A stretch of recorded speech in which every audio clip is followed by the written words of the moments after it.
കുട്ടികൾക്കു മുതൽ മുതിർന്നവർക്ക് വരെ പ്രിയപ്പെട്ട ഭക്ഷണ പദാർത്ഥം ബിരിയാണി. നമ്മുടെ നാട്ടിൽ ആഘോഷവേളകളിൽ ഉണ്ടാക്കുന്ന പ്രധാന ഭക്ഷണവും ബിരിയാണി തന്നെ. പല രീതിയിൽ ബിരിയാണികൾ ഉണ്ടാക്കാവുന്നതാണ്. Vegetable biryani, chicken biryani, mutton biryani, prawns biryani, beef biryani, paneer biryani, soya biryani എന്നിങ്ങനെ ആ പട്ടിക നീണ്ടുകിടക്കുന്നു. അരി കൊണ്ടുണ്ടാക്കുന്ന ഒരു ഭക്ഷണ വിഭവമാണ് ബിരിയാണി. പ്രധാനമായും ബസ്മതി അരിയാണ് ഉപയോഗിക്കുന്നത്.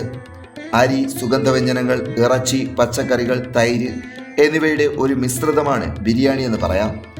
ബിരിയാണിക്ക് നിരവധി വകഭേദങ്ങളുണ്ട്. തലശ്ശേരി ബിരിയാണി, ചെട്ടിനാട് ബിരിയാണി, ഹൈദരാബാദി ബിരിയാണി, മുഗളായി ബിരിയാണി എന്നിവ ഇന്ത്യയിൽ വളരെ പ്രസിദ്ധമായ ബിരിയാണി വകഭേദങ്ങളാണ്.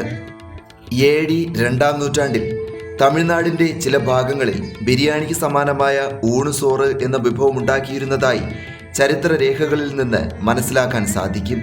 പുരാതന കാലഘട്ടത്തിൽ മെസോപ്പൊട്ടോമിയയിലും ആഫ്രിക്കയുടെ ചില ഭാഗങ്ങളിലും ബിരിയാണിക്ക് സമാനമായ വിഭവങ്ങൾ ഉണ്ടാക്കിയിരുന്നു.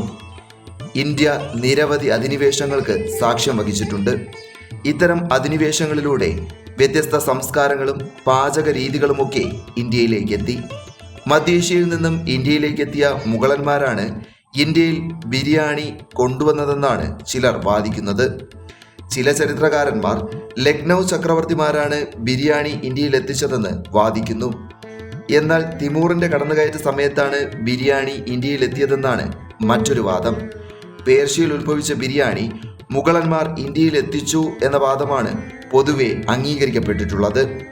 വറുത്തത് എന്നർത്ഥമുള്ള ബെറിയാൻ എന്ന പേർഷ്യൻ വാക്കിൽ നിന്നാണ് ബിരിയാണി എന്ന പേര് ലഭിച്ചത്. പേർഷ്യൻ വിഭവമായ പുലാവിൽ നിന്നുമായിരിക്കാം ബിരിയാണി രൂപപ്പെട്ടതെന്ന് ചരിത്രകാരന്മാർ പറയുന്നു. എന്നാൽ ഇന്ന് കാണുന്ന ആധുനിക ബിരിയാണി പിറവിയെടുത്തത് ഇന്ത്യയിൽ മുഗൾ ഭരണകാലത്താണ്. ഇതുമായി ബന്ധപ്പെട്ട് നിരവധി കഥകളും നിലനിൽക്കുന്നുണ്ട്. മുഗൾ രാജ്ഞി മുംതാസ് മഹലുമായി ബന്ധപ്പെട്ട കഥ വളരെ പ്രശസ്തമാണ്. മുഗൾ രാജ്ഞിയായിരുന്ന മുംതാസ് മഹൽ ഒരിക്കൽ സൈനികരെ സന്ദർശിച്ചപ്പോൾ അവരെല്ലാവരും ക്ഷീണിതരായി കാണപ്പെട്ടു. സൈനികർക്ക് നൽകുന്നതിനായി പോഷകസമൃദ്ധമായ ഒരു ഭക്ഷണമുണ്ടാക്കാൻ മുംതാസ് മഹൽ തീരുമാനിച്ചു. അങ്ങനെ ഷാജഹാൻ ചക്രവർത്തിയുടെ പ്രിയ പത്നി മുംതാസ് മഹലിന്റെ രാജകീയ അടുക്കളയിൽ ബിരിയാണി പിറന്നുവെന്നാണ് ഈ കഥ പറയുന്നത്. ഇതിൽ നിന്നെല്ലാം മധ്യേഷ്യയിൽ രൂപം കൊണ്ട ബിരിയാണി മുഗളന്മാരിലൂടെ ഇന്ത്യയിലെത്തുകയും നാം ഇന്ന് കാണുന്ന തരത്തിലേക്ക് പരിണമിക്കുകയും ചെയ്തു എന്ന നിഗമനത്തിലേക്കാണ് എത്താൻ കഴിയുന്നത്.